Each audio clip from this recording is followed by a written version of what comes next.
সত্যি অসাধারণ। দেখা যাক কাঁকড়া। আরে বাবা, চারি সাইডে কাঁকড়া, চালা চালা। দেখি এই চালার ভিতরে কাঁকড়া দেই, দেখি এই চালার ভিতরে কয়টা কাঁকড়া ঢোকে।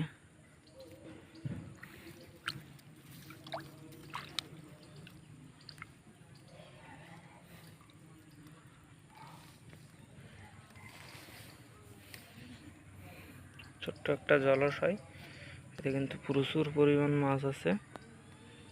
দেখবো এখন আমরা।